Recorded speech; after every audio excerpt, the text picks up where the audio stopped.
Hoy nos anuncia a apertura de zona de desperdicio, hoy nos lo firma el contrato y es aquí lo inicia 1 de junio con zona de desperdicio, lo abre aquí en Aruba, lo tiene un espacio, una zona permanente, onde a nossa comunidade pode decidir no desperdício e bonita de essa aqui tá, é um esforço coletivo. De quadro aqui, edição de Baki de Barrio, mas também é zona de desperdício, e aí nós temos o CEO de Aruba Tourism Authority, senhora Ronela Cruz, conjuntamente a percorrer o fundo de turismo, fundo na generar de turismo e prosperidade de turismo, da hora de reinvertir back em nossa comunidade para criar projetos que está habilitando os genes para poder decidir no desperdício. Isso aqui também vou trabalhar com linha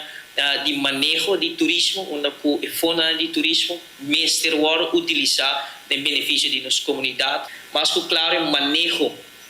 de desperdício de Aruba tem mão de ministro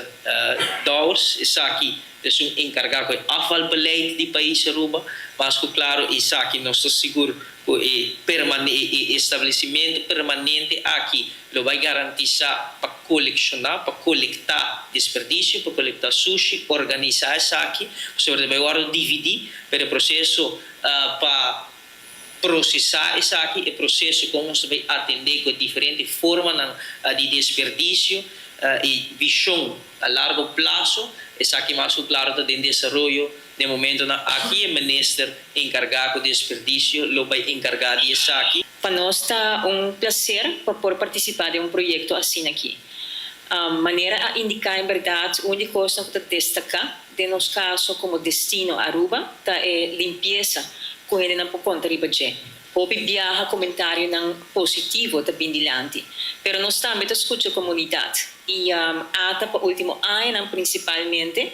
seguro põe mais ênfase no projeto não que não somente bom para o visitante, mas para começar também bom para nós habitantes não mês e esse não que residencia aqui na Aruba. Nós de parte de Ecotec nós estamos orgulhosos por formar parte de bonito projeto aqui e nos pode dar a facilidade que o povo de Aruba pode vir depositar na sushi na casa cerca da zona de desperdício. Zona de desperdício aqui lá também da abrir de jaluna até o dia domingo, foi de 7 horas para 3 horas da tarde. Está especificamente para residentes na Aruba, para vir com desperdício na Licura, na Green Waste, na Bulky Waste, na com cartão, na com aerobiel, alumínio bio, e lo timbaki na específico arriba a área que o personal também para guiar para pôr o sushi tem a baque adequada. Também é um sistema comparável com o qual nós temos baque de barrio. A única diferença está que agora aqui é available todo dia, toda semana, de 7 horas para 3 horas para a comunidade.